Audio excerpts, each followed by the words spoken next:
The flood story, perhaps one of the more famous stories in the world, and indeed a prime example of a biblical story to which we find extra biblical parallels. Indeed, a flood story narrative myth exists in many cultures throughout the world, as far as South America, Africa, Asia, and the most prominent parallels emanating from the area of Mesopotamia. But before we get to and relate to the issue of the parallels, first let's understand our own biblical narrative about the flood. So, as a first step, we must determine the boundaries of the narrative. So, if we look at chapter 6, following the story of the sons of God, we pick up in verse 5 several verses, and then in verse 9 we can see the heading of a new portion of the week read in synagogue, titled Noach in verse 9, according to the tradition, breaking the Torah into weekly portions. So the first reading ends on verse 8, and then verse 9 opens the weekly portion of Noach. And indeed, in verse 9, we find a heading, the Hebrew, Ele Toldot, right? Translated here, this is the line of Noach. These are the descendants of Noach. And that's classical heading for a new section. So the tradition actually suits quite well the language, and we can see here an opening in verse 9. However, we still have a couple of verses from 5 to 8 that appear after the stories of the sons of God. And indeed, I like to see these verses as a transitory section, basically summarizing all the pre-diluvial, pre-flood narrative and setting the stage for the flood narrative. So we'll take a look at these couple of verses that summarize what I find to be everything up to now. So God saw how great was human wickedness on earth, how every plan devised by the human mind was nothing but evil all the time. And God regretted having made humankind on earth with a sorrowful heart. God said, I will blot out from the earth humankind whom I created, humans together with beasts, creeping things, and birds of the sky, for I regret that I made them. But Noah found favor with God. So we can see here a strong emphasis on the situation of wickedness and corruption afflicting the world here. And then a glimmer of hope with a mention of Noah, who actually finds favor in the eyes of God. But I think the emphasis on the negative serves as a summary of everything up till now. The stories up till now have basically been stories about failure, with the first sin in the Garden of Eden with Adam and Eve, followed by the murder of Abel by Cain, and then the descendants, and we saw the appearance of murder once again in the lineage of Cain with the Song of Lamech, which apparently shows a deterioration into more violence and more murder. And hence, the summary here is very negative, and God basically has misgivings about having created humanity in the world and has an intention to destroy it. So, if you will, that's a summary of the pre-flood narratives and sets us up for the next narrative about Noah. And here we pick up with the heading, this is the line or the lineage of Noah in verse 9. So I believe this would be the beginning, with the transitory verses also serving as a prologue, if you will, to the flood story, and also a conclusion to everything that precedes it. Where does the flood narrative end? Well, this story is quite lengthy, a lot longer than any that we've seen so far.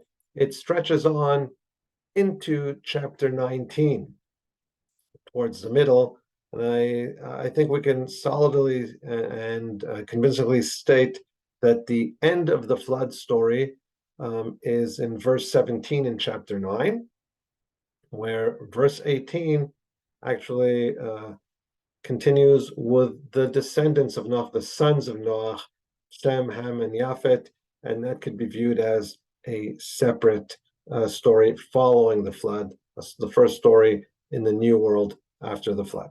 So we've got a lengthy story from chapter 6, verse 9 till chapter 9, verse 17. And I want to present the structure, the overlying structure of this fascinating narrative. Often biblical critics have emphasized doublets and repetitions and advanced a thesis of two parallel sources. But whatever the case may be, as far as the background to these stories, it's clear that this is a story that's very intricately constructed, and I think that we can appreciate its structure on different levels. I'm going to try to present this. Usually, the flood story is considered as a story of destruction, but as we will see based on our structural analysis, it's not only a story about destruction.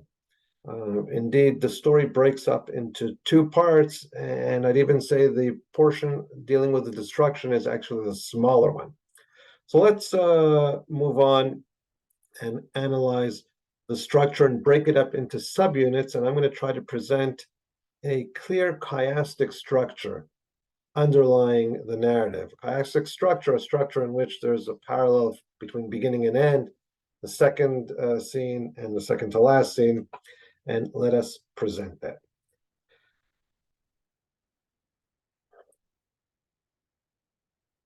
So here is my proposal for breaking up the story into 6 units.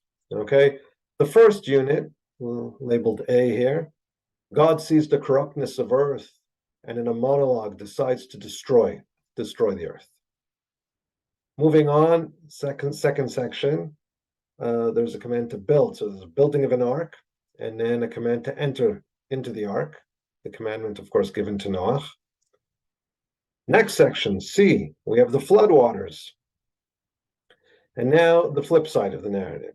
C2, beginning in chapter 8, from verses 1 to 14, we have the description of the diminishing of the flood waters. God remembers Noah and then brings about the gradual elimination of the flood. And then following that in B2, we have the exiting from the ark and a building of an altar and a sacrifice offered by Noah. And then we get to the final section, which is quite lengthy, in which God smells the offering and reacts, and then in a monologue promises to not destroy the world again. So off the bat, with this overview, we can already see that there's a clear splitting of the story into two, and every part in its first half has its contrast in the second. The most blatant, of course, is the flood waters and the diminishing of the flood waters. But we can see also the contrast between the beginning and end. In both instances, God reacts to something happening on earth. In the beginning, he sees the corruptness of earth and then speaks and decides to destroy it. In the end, he reacts to the offering of Noah, smells it, and then promises never to destroy the world again. So we can see here the total contrasting reactions of God to human action. And if we compare B and B2, what's interesting here is that in both scenes we have an act of construction, of building, the building of an ark, which is a consequence of God's anger and determination to destroy the world. Therefore, he commands to build an ark to be able to save Noah and entrance into it. And of course, the flip side, Noah leaving the ark after the conclusion of the flood, and then once again, a construction, a building, this time of an altar, an attempt to get close to God again. So we can clearly see the story is splitting into two parts. This is a structure which I'm proposing. There's been many structures proposed by different scholars. I think this is the nicest suggestion, which allows us to view really the dual nature of this narrative and its corresponding and contrasting units, right? God reacting in both A's, A and A2, in an opposite manner, building different things. One is a consequence of anger of God, and the other as an attempt to get closer to God, and of course, the flood and its cancellation. Now, lest you may claim that this may be an artificial construction, right, to try to present a nice chiastic structure, I'm going to try to convince those skeptical via linguistic parallels between the units. So I'm going to compare, according to the order, first A and A2. And we can see some very clear linguistic parallels. Because of the length of the story, I'm not going to read throughout. I strongly suggest that everybody read it, a couple of chapters. But here I'll present to you some of the clear parallels. The first one can actually only be picked up on in the Hebrew. The story begins with the statement, God saw how corrupt the earth was. We have this in verse 5, and then once again in verse 12, also once again God seeing something. In Hebrew, God seeing is the verb vayar. Here I wrote it down in the Hebrew, vayar, God saw. In the parallel A2 section, we also have an opening of God, but this time not seeing, but rather smelling. God smelt the pleasing odor of Noah's offering. Now in Hebrew, the verb to smell is very similar to the verb to see. One letter, the last letter, being changed from vayar to vayarach. But the first three letters, vav yud resh, appearing in both, and then just a chet coming instead of an aleph, you can see this is an interesting parallel of two verbs in relation to God. And let's move on to other even more striking parallels. In both sections, A and A2, there's a reference to God's heart, which is not very common. In the A, we have in verses 6 and 7 in chapter 6, the conclusion of verse 6, with a sorrowful heart. And then the next verse, God said, I will blot out from the earth humankind whom I created. In the Hebrew, ויתעצב בליבו, ויאמר השם אמחה את האדם מעל פני האדמה. Now look at A2 in verse 21. We read, once again, God said in his heart, Vayomer Hashem el libo, once again a reference to God's heart, and I've highlighted the parallels in the color coding, heart, red, right? God said in his heart, never again will I doom the earth because of humankind. Now notice, not only do we have a reference to God's heart, but in each section, in each verse, we have a reference to earth and humankind. In the Hebrew, Emchet ha'adam me'al pnei ha'adama, right? Adam is humankind and Adama is earth. And then in chapter 8, towards the end, I will not curse again the earth, Adama, Bavu Adam, right? Because of man, because of humankind. Notice these parallels. Particularly striking is, of course, the reference to God's heart. And another example, how God describes the deteriorating situation in humanity. We read that opening verse in verse 5 in chapter 6, how every plan devised by the human mind was nothing but evil all the time. Description of total evil, even in thought, right? Whereas, and this is, of course, a reason to destroy humanity. Whereas in chapter 8, in the second part of the story, A2, we have a similar language used, but this time in explaining why God will not destroy the world. He'll be more lenient, since the devisings of the human mind are evil from youth. Once again, we have these parallels, devised devisings, human mind, evil, evil in the Hebrew. Kol yetzer machshavot libo rak ra kol hayom. And in chapter 8, Ki yetzer lev ha'adam ra mineurav, right, the famous verse. We can see the parallels of highlighted them both in the Hebrew and in the English. Finally, towards the later section in chapter 6, still on A, we have a description of how the earth was filled with lawlessness. Vatimaleh haaretz chamas. Whereas in A2, in the beginning of chapter 9, we also have an issue of the earth filling, but this time as a command that God gives the famous be fertile and increase and fill the earth. So whereas in the first section we have lawlessness filling the earth, here we have the command for the humans to be fertile and fill the earth as a contra. But you can see the parallels, some of them very striking, particularly when we can see that there are so many parallels within specific verses. And as well, another example, when God said to Noah in the first section, as far as his decision to destroy, I've decided to put an end to all flesh, for the earth is filled with lawlessness.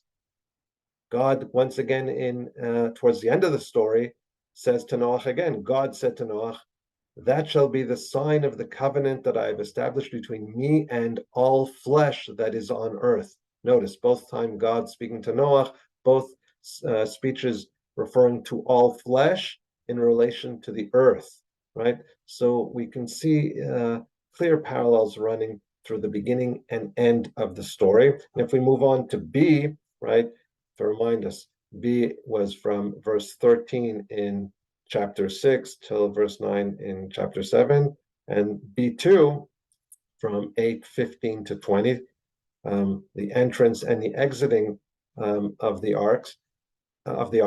We can see the clear parallels here in the command in verse 1 in chapter 7, go into the ark with all your household, and then the contrasting command in chapter 8, verse 16, come out of the ark together with your wife, your sons. And then the actual performance of the command, and here we can see the ordering very precise and paralleling both the entrance and the exit. Noah with his sons, his wife, and his sons' wives went into the ark, and then so Noah came out together with his sons, his wife, and his sons' wives. Right? And moving on to section C, the description of the flood and the cancellation of the flood. So when we have the description of the onset of the flood, in chapter 7, verse 11, we read, all the fountains of the great deep burst apart, and the floodgates of the sky broke open. And then when God decides to bring an end to the flood, we're informed the fountains of the deep and the floodgates of the sky were stopped up, were dammed up, right? And here, once again, we can see the parallel, the relation to the fountains of the great deep and the floodgates of the sky. As the waters rose, we are informed in chapter 7, verse 19, all the highest mountains everywhere under the sky were covered. When God recedes the waters of the flood, we're suddenly informed in chapter 8, verse 5, the tops of the mountains became visible. Niru rashei ha'arim, as opposed to vayechusu kol ha'arim. So what we find here is, I think, a clear structure, both on the content level and on the linguistic level, where we can see the contrasting aspects. We have here a story not only about destruction, but we have a story about destruction, and then, if you will, a new beginning, right? The cancellation of that destruction and a new start for humanity. And if there are still some who are skeptical, let me bring an additional piece of evidence to this structuring of the narrative, and that's the time structure of the narrative. And once again, we find a chiastic structuring of the time. Now, it's not perfect, but it's clear, right? We can see in the beginning, God forewarns Noah and tells them that in 7 days he'll bring the flood. That's in 7:4. And then in 7:10, we're informed that those 7 days have passed. And then we have 40 days of flooding in 7:17. And then we have another 150 days where the waters prevail. That's in 7:24. The flip side, in the second part of the story, we move on to chapter 8. We have 150 days where the waters diminish, 40 days where Noah's waiting for the waters to further subside. And then we have him sending the birds, the first raven waiting 7 days, sending the dove waiting another 7 days. And if we summarize, we can see a time structure of 7, 7, 40, 150, 150, 40, 7, 7. The chiasm is clear. It's not perfect because the double 7 in the first part is not separate 7 days, but it's a forewarning and then mentioning that those 7 days have passed, whereas in the second section it's indeed separate periods of 7 days. But from a literary perspective, one can clearly see how the time is also structured chiastically. In other words, the time of the flood contrasted by the time of the subsiding of the flood and the conclusion of the destruction. So that's as far as the overview structure of our narrative. And like I said, it's in light of this analysis, we can clearly see it's not only a story about destruction. In fact, the story about the new beginning is even lengthier than the description of the destruction via the flood. After having suggested, this is a new proposal of mine as far as the structure, and I urge you to read the narrative and test it and see if you find this breaking up into 6 scenes convincing. I want to claim, and this is of course not my novel suggestion, but it's been already pointed out by many scholars, but we're going to elaborate upon it and build even further beyond what has been said in previous scholarship, that the story of the flood here is clearly organized as an analogy to a previous story in the book of Genesis, a story that we've already studied in this course, and that is, of course, the story of the 7 days of creation. Now, in order to point out the parallels, first let's just shortly and succinctly recap what we saw in our analysis of the story of the 7 days of creation. So we remember what was created here, it's before you, on each of the days, and our claim was, following Cassuto, that the story is not just 6 days of creation and the 7th day of rest, but rather is organized in 2 columns, the first 3 days paralleled by the following 3 days. We can see this in this table, right, where the first day light is created, and that's of course paralleled by the luminaries in the 4th day. The 2nd day, we have the separation of the upper and lower waters, sky and sea. There's still no land. And as far as the life creatures created, those are the birds and the fish, birds in the sky and fish in the sea. Only in day 3 do we have the separation of sea and land. So we have the creation of land and vegetation. And on day 6, we have all life forms living on land, namely animals on land and humans. And then finally, the Sabbath. Now, if we approach the story of creation as 2 separate columns of 3 days, 1, 2, 3, and then 4, 5, 6, we can also note that in both columns, we have the similar movement from creation in days 1 and 4, which is focused on the heavens, the luminaries in the sky, then a combination of heaven and sea, right? So going down to earth, but covered by water. So we have sky and sea and birds and fish. And finally, days 3 and 6 focus solely on earth, land and vegetation, and animals and humans that live off the land. Now, in light of this, we can see, like in the creation, a movement down from the heavens towards earth. And if we return to the opening of the story of the flood, in the portion of Noah, we can note that there's a strong emphasis in the chapter, in the opening, on the location of the corruption. Let's read the beginning again from Noah, verse 9. This is the line of Noah. Noah was a righteous man. He was blameless in his age. Noah walked with God. And then we have the description of his sons. Noah begot 3 sons, Shem, Ham, and Yafet. And then note, we're going to focus and search for the key word in the following 3 verses. The earth became corrupt before God. The earth was filled with lawlessness. When God saw how corrupt the earth was, for all flesh had corrupted its ways on earth, God said to Noah, I've decided to put an end to all flesh, for the earth is filled with lawlessness because of them. I'm about to destroy them with the earth. As you can obviously hear, I'm focusing on the word earth because it appears twice in each of these 3 verses. In other words, 6 times in the span of 3 verses, the Hebrew haaretz. By the way, interestingly, these 2 words are quite similar in sound.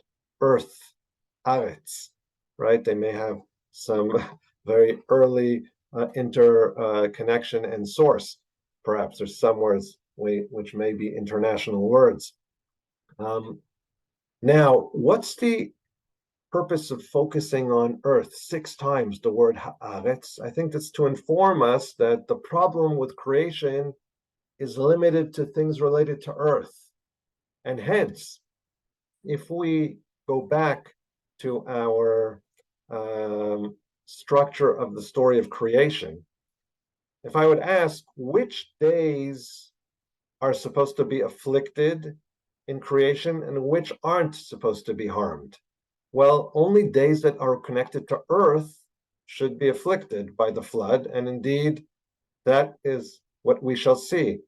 Days 1 and 4, which are focused on the heavens, do not seem to be impacted by the flood, but only days 2, 3, and 5 and 6, which are connected to creation on earth, are impacted. And what I want to show is how the flood story is actually constructed as a cancellation of creation. So let's begin with the background to the description of the flood. What do we have before God destroys the world?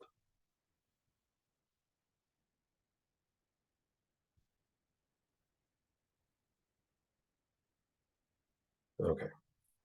So we know when God decides to destroy the world,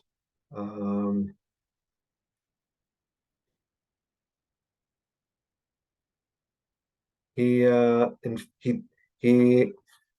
brings waters to destroy it, and we have a specific word mentioned that will bring us back actually to the beginnings of the story of creation. So let's move forward in chapter 7. We read as follows, right? In the 600th year of Noah's life, in the 2nd month, on the 17th day of the month, on that day, all the fountains of the great deep burst apart. Right? The great deep burst apart. In Hebrew, nifku kol mainot tehom. Right? Tehom is the great deep. Now, if we move to the story of creation, here we go. Genesis, right? The beginning of the story of Genesis describes the following, right? When God began to create heaven and earth, and the earth being unformed and void, with darkness over the surface of the deep, right? We have this deep, that same word, tehom, right? It's interesting. So basically, the onset of the flood parallels the situation prior to creation. We get back to that great depth, the deep, right? The tehom, like that darkness which was found upon the whole surface of the world. We continue onwards, and we have a description of God creating light, which is the first day, and then moving on to the second day, God basically separating the waters, right?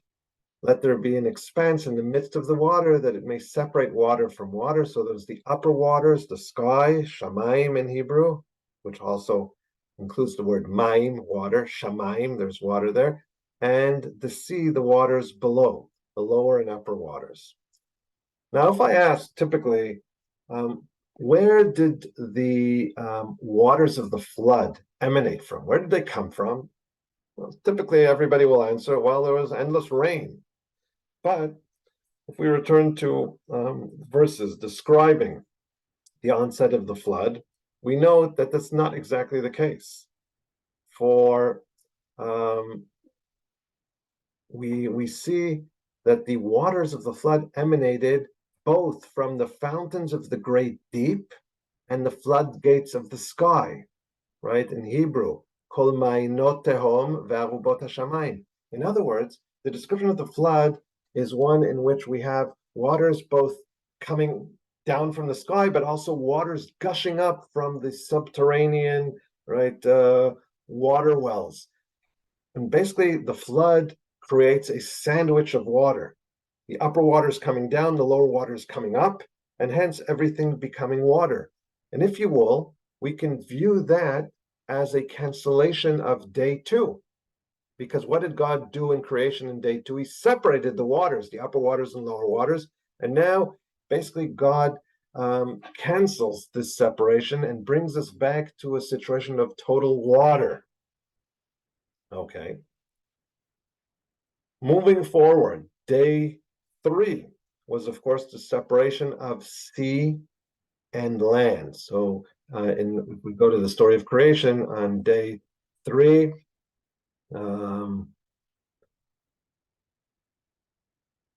God said, let the water below the sky be gathered into one area, that the dry land may appear. God called the dry land earth.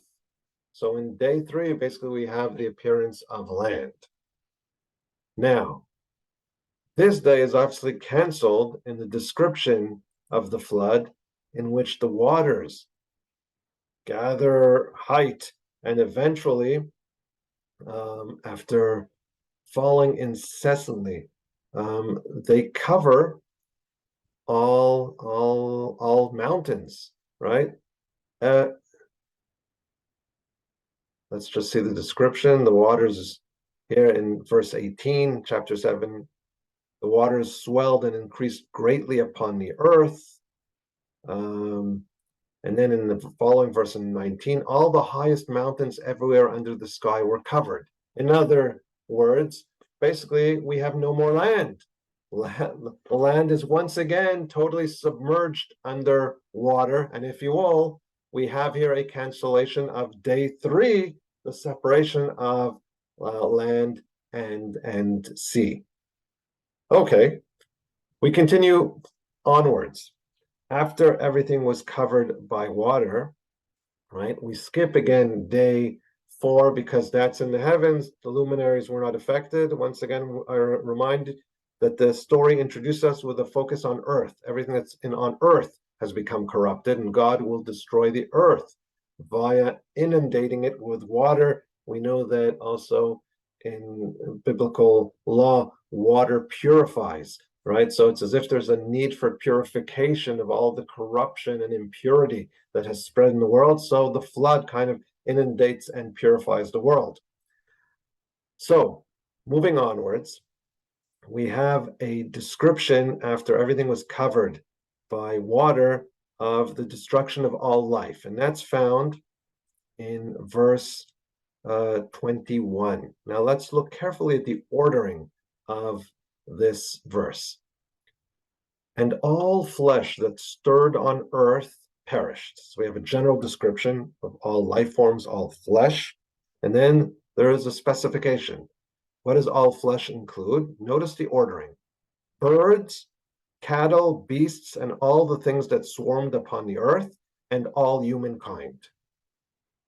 Now, looking at this, the ordering is obviously not accidental. First are mentioned the birds. Why so? Because if we recall the ordering of creation, in day 5, all that was created were birds in the sky and fish in the sea. So the first life form to be destroyed is indeed day 5, birds. And if you ask, well, what about the fish? Well, they're not mentioned here, even though some midrashim homiletical interpretations say that the fish were also destroyed. On a simple reading, the fish were not destroyed. On the contrary, this is like their apex of existence. They dominated all of the world, apparently. And why so? Because there was no intermingling, because they're in the sea, they're not on earth, they don't intermingle with man being the source of the corruption here. So the fish were not destroyed, but anything that comes into contact with man on earth, right, was destroyed, all life forms. So that includes first birds, that cancels day 5. And then we begin with the beginning of day 6, and that's all animals on land, right? The first part of day 6, and that's here elaborated, cattle, beasts, and all the things that swarmed upon the earth. That's the beginning of day 6. And finally, and all humankind, humans being created at the end of day 6. So the ordering basically parallels creation. This is a rewind on creation. No longer is there all this life form. God has canceled all life, canceled the existence of earth, with the exception, of course, of Noah and the animal representatives on the ark. But here we see the ordering, I believe, is particularly in parallel to the ordering of creation. Okay, so we've canceled day 6. What about day 7? So is there any mention of the issue of the Sabbath? The best, I guess, connection to Sabbath would be the word Shabbat. Is the root Shabbat in the story of the flood? The answer is yes, indeed. It does appear. God promises Noah after smelling the offering of Noah that he will not bring another destruction upon the earth. And then amongst his promises, he says as follows, the last verse in chapter 8, verse 22, right? Let's begin with the Hebrew. He promises that כל ימי הארץ, זרע וקציר וקור וחום וקיץ וחורף ויום ולילה לא ישבותו. Yishbotu includes the root Shabbat. Basically that means, so long as the earth endures, seed time and harvest, cold and heat, summer and winter, day and night shall not cease. Here it's translated, shall not cease, Shabbat, they shall not cease, right? Here you see the dictionary saying Shabbat, to cease, to rest, right? So basically God promises that the seasons will not cease to exist, right? Nature will take its normal route, right? And God will not intervene in the normal seasons. There's going to be a rain season and a dry season, or whatever it might be. Seasons, cold season, warm season. God will not intervene as he did in the flood period. So we can therefore infer that if God promises lo yishbotu, that he won't intervene and this will not cease, nature will not cease in the future, nature ceased. There wasn't that cyclical natural cycle of time, right? Nature stopped working, and now God promises, well, in the future they won't. That won't happen. Nature will work in its gradual and normal order. And hence, what I want to claim is that perhaps time lost its normal functioning in the period of the flood. And this is hinted by the word Shabbat, the promise afterwards that he won't repeat and cause an absence of the natural flow of time, as was the case in the flood. So what I wanted to show here is that the flood is actually depicted as a cancellation of creation. Now, based on what we've already learned today in this lecture, you can already tell me the next step in our lecture. What am I going to speak about now? If my claim was that the story is basically broken up into two contrasting parts, and I tried to present how the flood is a cancellation of creation. So the next step is obviously going to be an attempt to show how the cancellation of the flood is going to be a new creation. And that's exactly what I want to show now. So we'll move back to the verses in the beginning of chapter 8, where we see the second stage in the story. God remembers Noah, right? And then, how does God cancel the flood? Interestingly enough, it is stated as follows. The Hebrew, Vayaver Elohim ruach al haaretz vayashoko hamayim. Translated, and God caused a wind to blow across the earth, and the waters subsided. In other words, God dries up the water by use of wind, if you will, a blow dryer. Now, why is this interesting? The mention of a wind of God, right? God caused a wind to blow across the earth. Ruach al haaretz. Well, let us return to the opening of the story of creation. After the heading, when God began to create heaven and earth, we have the description. The earth being unformed and void with darkness over the surface of the deep. We already mentioned the word tehom. And a wind from God sweeping over the water. In Hebrew, Veruach Elohim merachefet al pnei hamayim. The story of creation. Pre-creation has a description of a wind of God upon water. And that is exactly what we have here in our story. God has caused a wind to blow across the earth, causing the waters to subside.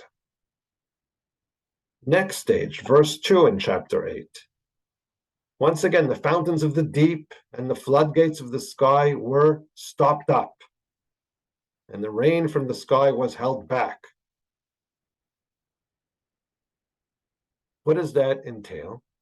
Well, this is obviously a reenactment of day 2. What's happening here? God stops the waters from the deep, keeps them down, right? And the floodgates of the sky also are kept up. Once again, we have a separation of the upper and lower waters. That is the enactment of day 2. Then, what do we read?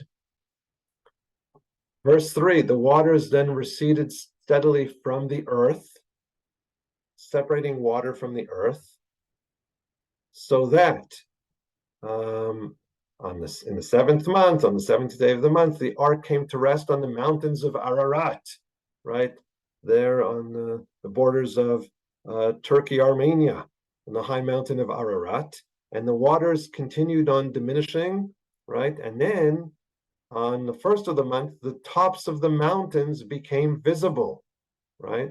Niru Rashei Ha'arim, What does that represent? The reenactment of the separation of water and earth. This is the reenactment of the creation of earth. By the way, if we recall in day 3, not only was earth created, let's go back and see, there's a second stage to day 3. And after the earth appears, we're informed that, right, and God saw that this was good. He called the dry land earth. And then the continuation of day 3, and God said, let the earth sprout vegetation. We have the description of vegetation coming into existence, being created.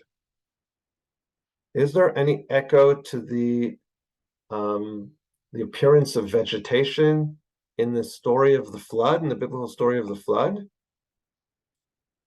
Well, I hope you all came up with that idea. My claim is, you recall, when Noah sends the birds, right? The first time with the raven, it doesn't work out. And then he sends the dove. She comes back, and then he sends the dove again. And this time, what does the dove come back with? The famous imagery we're all familiar with. The dove came back to him towards evening, and there in its bill was a plucked off olive leaf. Alezai taraf befia. Now, in modern culture, this olive leaf in the mouth of the dove is representative of, as a symbol of peace. However, in the story, if you look in its simple reading, the olive leaf simply represents the onset of vegetation. This is the continuation of the reenactment of day 3. Here, vegetation reappears. Very well. So we've covered days 2 and 3. Once again, day 4, the luminaries aren't affected, they aren't on Earth. But now we have the reenactment of days 5 and 6. Now, my claim is that the reenactment, the recreation of life in the story is represented by the departure from the ark. Right? It's as if the ark is kind of like a womb surrounded by water, and then departing from the ark is like a rebirth. Now, who leaves the ark first out of all life forms? Well, we know the story. It's the birds that are sent out first, right? First the raven and then the dove. So that's not surprising, because day 5, what's created? Only the life forms in the sky and the sea, the birds and the fish. Like we said, the fish were not affected in the waters, but life forms, the birds come out. They are, as if you described, as if they're being recreated, reborn, and leaving the ark. And then, as far as the instructions to leave, we have the following.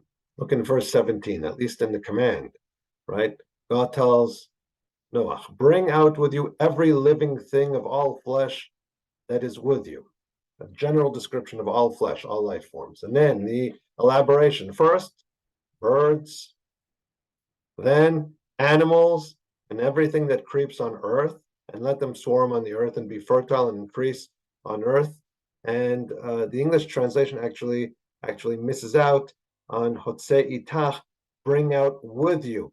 But in the ordering, it's actually, in the translation, they brought it in the beginning of the verse, but the bring out with you should have appeared at the end, after everything that swarms on earth, bring out with you, which represents the humans, right? So as far as the command, at least on the command, we see the birds, living animals on land, and then they have to come out with you. In actuality, Noah had to go out first to open up the ark to allow all the animals out. But we have kind of a reenactment with the birds coming out first, and that's clear in the narrative as well. And then in the command, also the rest of the animals are supposed to be brought out with you, humans being last in this verse in the Hebrew. Itach, following all the others. Kol hachaya, all living forms, the birds, land creatures, with the humans.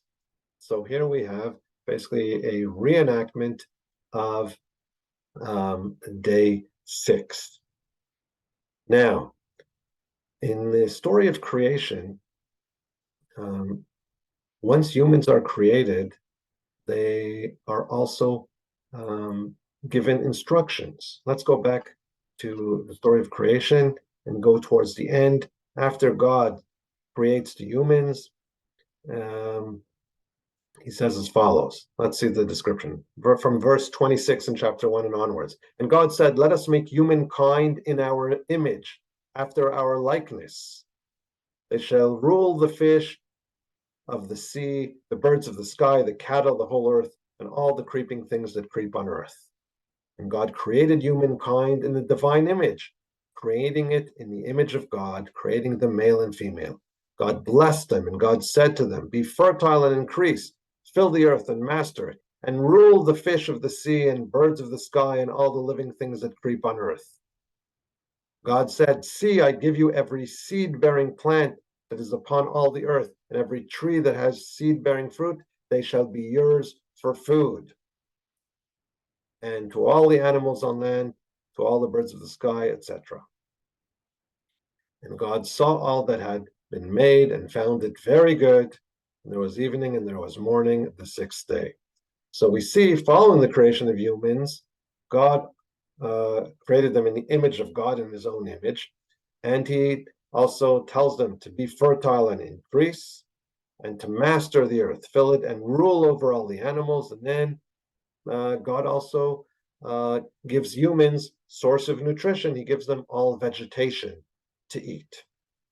Now, let's see what happens after Noah comes out of the ark.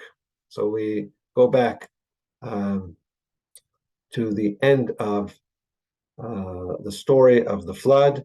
Notice chapter 9. How does it open? God blessed Noah and his sons and said to them, be fertile and increase and fill the earth. That's a verbatim parallel to the command, the first command given to Adam, right? God said, right? Be fertile and increase and fill the earth, word for word. Not only that, we continue with God's communication to Noah, and he tells them, the fear and the dread of you shall be upon all the beasts of the earth and upon all the birds of the sky. Everything with which the earth is astir, and upon all the fish of the sea, they are given into your hand. Man dominating animals, that of course parallels what is said to man upon creation, that he will dominate. They shall rule the fish, the humans shall rule the fish of the sea and the birds of the sky and the cattle, right? The domination of nature, of all other life forms, we see told to Adam as well as to Noah. Continuing, we also have an instruction about what Noah can eat, and here there's a novelty, a change in the menu. Every creature that lives shall be yours to eat. As with the green grasses, I give you all these. At this instance, right, humanity is given permission also to eat meat. In other words, originally, humans were meant to be vegetarian. Upon creation, Adam and Eve were only given permission to eat from the vegetation. Now, there's once again a commandment relating to what you may eat, right? But this time it's expanded also to include the right to eat animals. We'll discuss the significance of this in another lecture. But what we see here is in both sections, we have God informing the human what he can eat. And once again, we have a parallel language. Lachem yeh le'ochla, in English translated, shall be yours to eat, right? This is found in both sections. Let's see it once again in creation, the exact same language.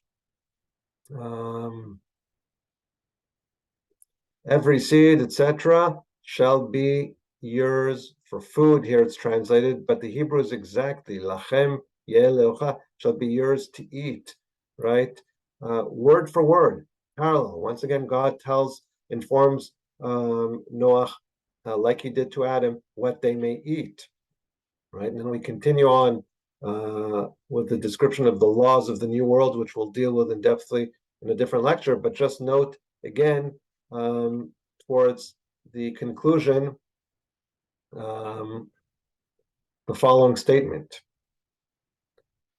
Verse 6 in chapter 9, whoever sheds human blood, by human hands shall that one's blood be shed. For in the image of God was humankind made. Of course, that's right, or in the Hebrew. Betselem Elohim asayet Adam. The mention of the image of God was, of course, also stated in the creation of man, man being created in the image of God, creating it in the image of God.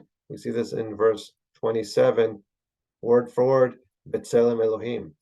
So it's not only that we find parallels in the ordering of creation, but even after Noah comes out of the ark, we have a parallel to what was told to Adam, right, upon being created, involving his having been created in the image of God, including also his dominion over animals, including an elaboration of what he may eat, and like we saw also, including the command blessing of be fruitful and multiply and fill the earth.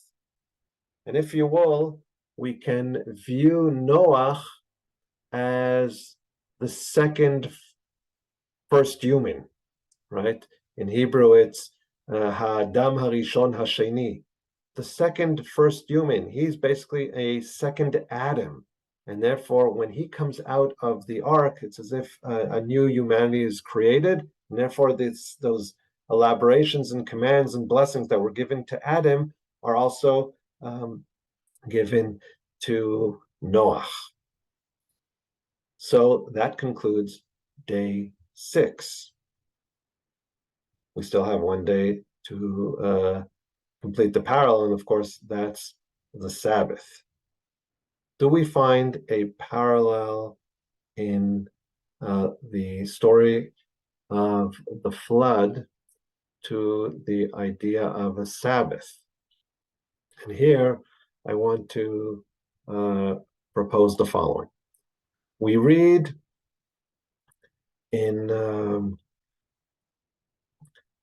towards the end, sorry about that. We read at the end of the flood narrative in chapter 9, verse 12, the following. This is the sign that I set for the covenant between me and you and every living creature with you for all ages to come. This verse is talking about the rainbow, right? Let's see it inside 9:12.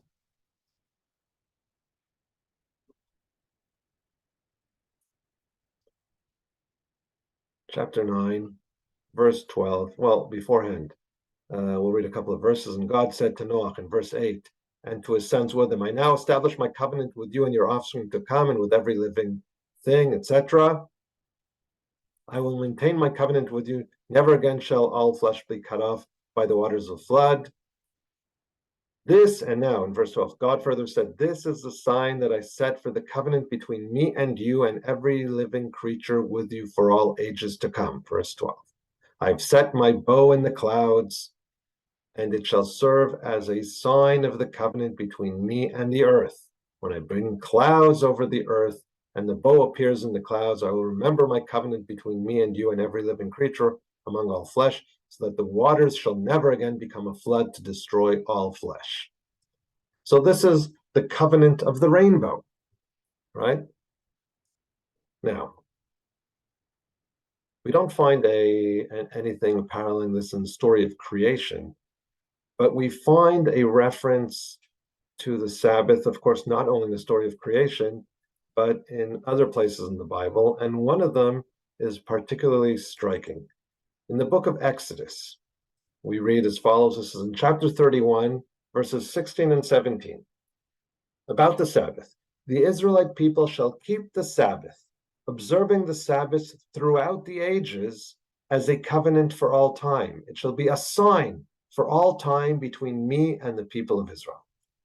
So this is a covenant. We're, for those who are practicing Jews and do Kiddush, the sanctification on the Sabbath, know these verses, perhaps even off by heart, because we say them in the Kiddush on the day of the Sabbath, right? Over the wine.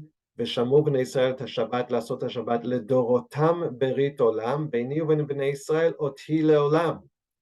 Now these words parallel the vocabulary used in the description of the covenant of the rainbow, right? The same wording, ot in English, sign, you see it in blue, sign and sign. We have two signs.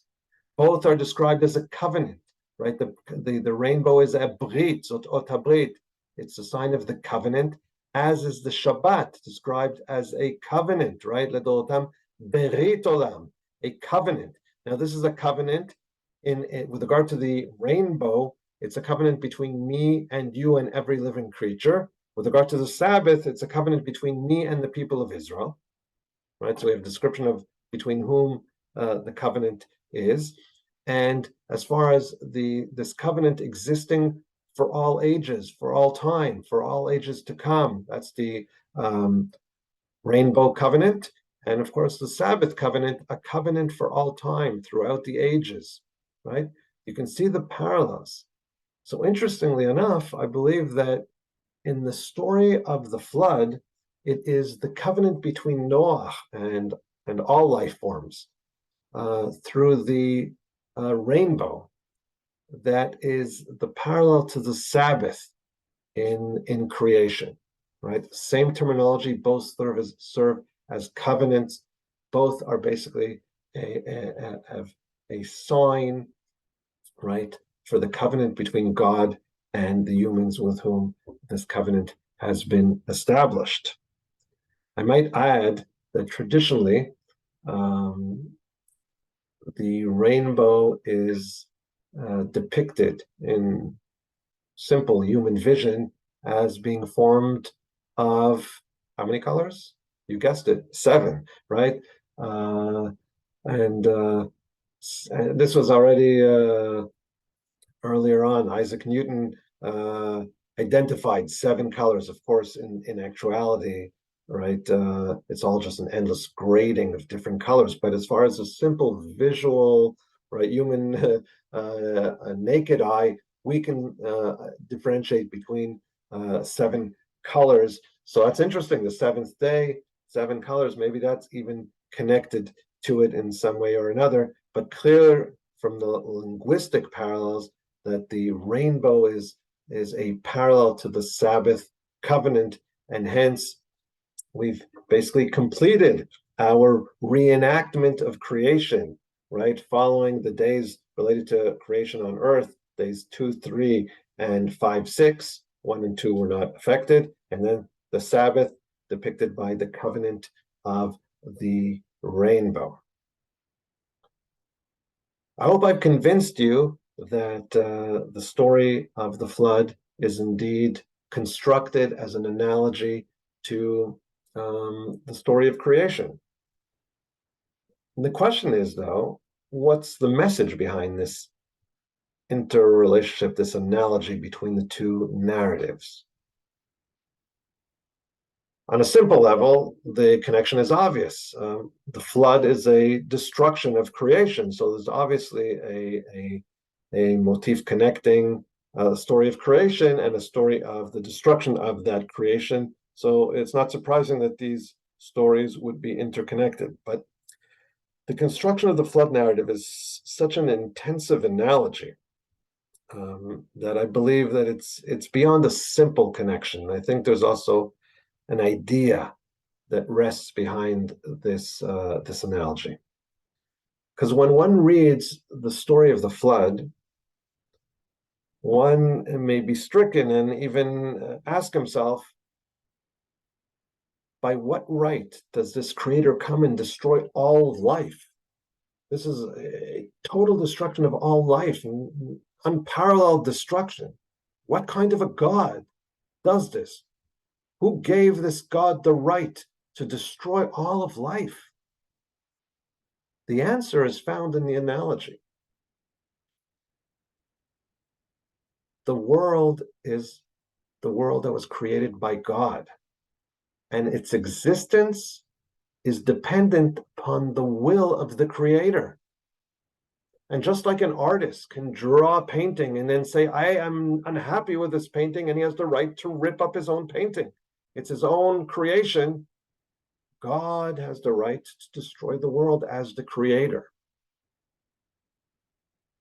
But we see that God also not only destroys, but he also saves and blesses and ensures that Noah and his offspring and all life forms have a continuity. And I believe that there's one more aspect to the analogy between the two stories that really hones in on this message, that creation is dependent upon the will of the creator.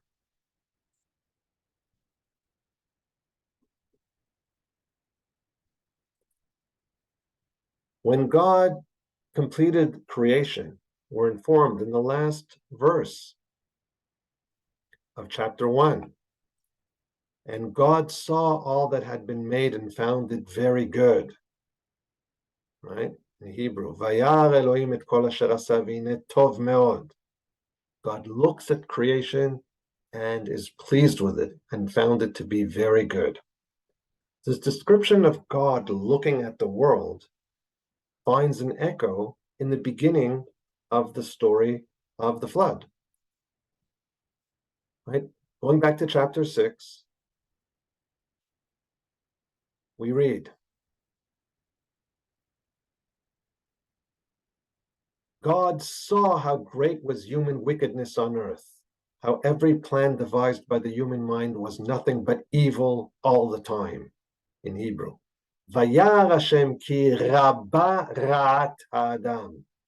Notice that sound, rabba ra'at Adam. Once again, God is looking, but this time, what does he see?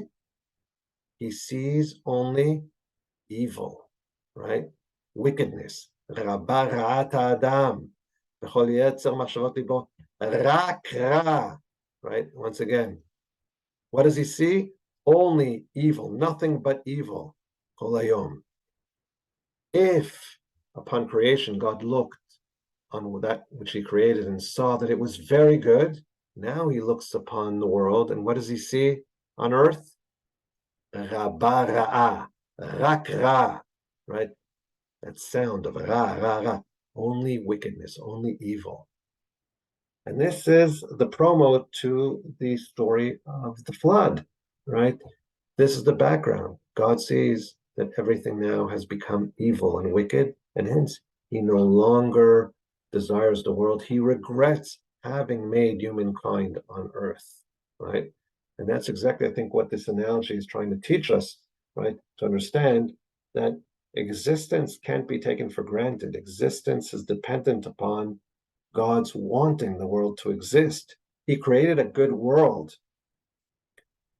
But if humanity turns that world into a world of wickedness and evil, if humanity corrupts that world and turns it into an all, encircling evil of the world, then God no longer desires the existence of this world. We opened up by saying that this narrative is the most, I'd say, impressive example of a extra biblical parallel, where we have flood stories existing in different cultures around the whole globe, and the expansiveness of this tradition of a flood in so many cultures, where it might be Aztec Indians, Mexico, Iceland, right, Iraq, Africa. Different places have traditions of a flood, may also testify to some experience, maybe a post-glacial human experience of a flood that destroyed much of life on planet Earth. And the similarities, though, are, of course, most striking in the Mesopotamian parallels where we find ancient stories in even in different languages that exist that recount a flood story. The most prominent parallels are found in the Epic of Gilgamesh, the famous Epic of Gilgamesh, where the hero by the name of Utnapishtim, right, is recounts how in the 11th table, the story recounts how there was a flood, and Gilgamesh hears from Utnapishtim. Gilgamesh is the central character, but he hears from Utnapishtim how he became a god and received eternal life, and how he was saved from a flood. And the parallels there are very dominant. We have other parallels as well in Akkadian, like the Atrahasis, the very wise character, that also has in its third tablet a reference to the flood and aspects that are very similar to what we find, and even not only in Akkadian, but even prior in Sumerian culture, which was the culture that preceded the Akkadian culture.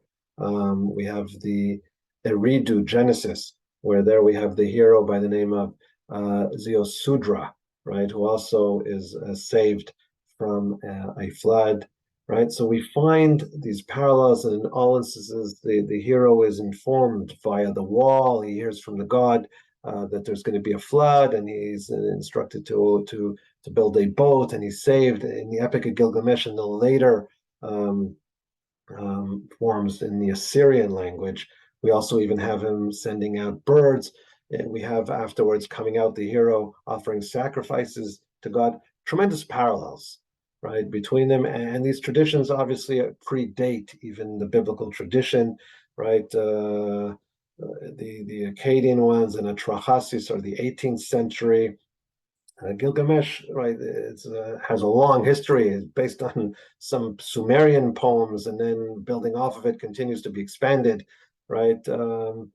But we're talking about things that are even from the old Babylonian period. It could go back to 2000. And so even though we find tremendous parallels, what's interesting is not only to see the parallels, but also the differences. We don't have enough time to go through the different Mesopotamian traditions about the flood. But what I will say is there are certain aspects that are totally different. One of them is the obvious difference between a monotheistic as opposed to a polytheistic culture, where the Mesopotamian mythologies describe many gods, and one of the gods informing, right, the hero of the flood behind the back of the other gods. And not only are there many gods as opposed to one in the biblical story, but the nature of the god is totally different. The gods in Mesopotamia are not omniscient. They don't know. They're surprised that a human was saved. And they're also not all powerful. They're not omnipotent, right? They're even afraid of their own flood. They try to escape to the higher echelons in the sky. They're hungry, and they're described as pouncing on the offerings of the hero like flies, right? Kind of grotesque image, because nobody's been offering them sacrifices or dependent upon sacrifices. Very different as far as the conception of the deity, right? Not only in numbers, but also in nature and power, etc. That's one obvious difference between the traditions. And not everybody speaks about it. But there's another difference in the biblical narrative from all previous traditions. It's not only a religious revolution of faith, a movement from polytheism to monotheism.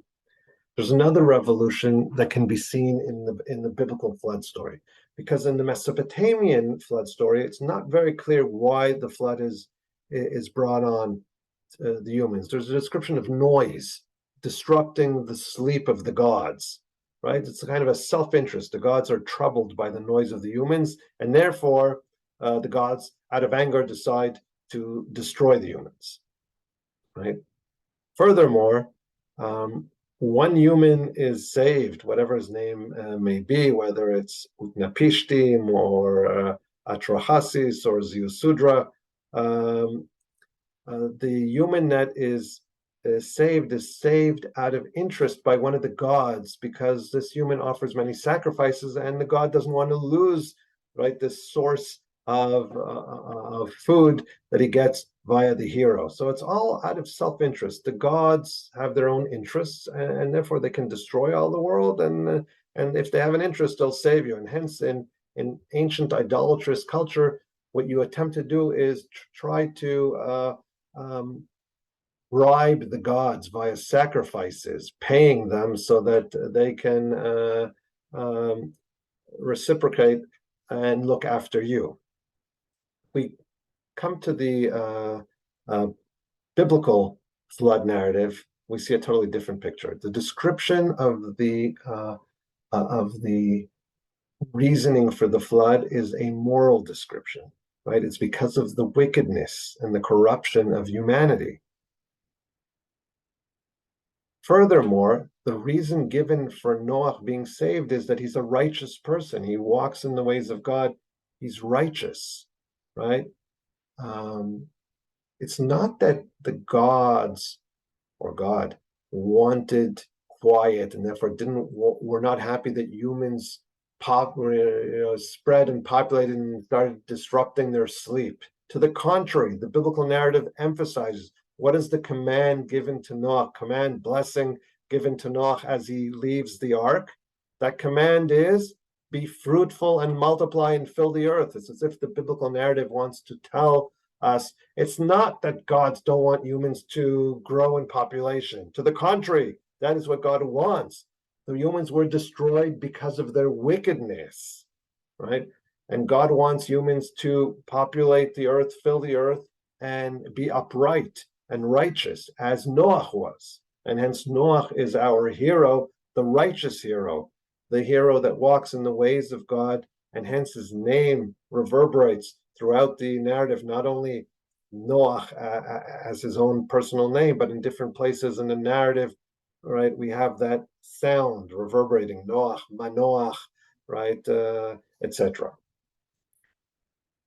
So hence, we can speak not only in relation to Israelite culture and the biblical flood story, we can speak not only of a religious revolution of faith, right, the movement to monotheism. This movement to monotheism is also a moral revolution, a totally new understanding of how God judges the world. So indeed, the flood story has echoes and parallels in many, many cultures, but it's the differences that are found in the biblical narrative which emphasize the uniqueness and the moral message behind Israelite culture and the specific flood narrative.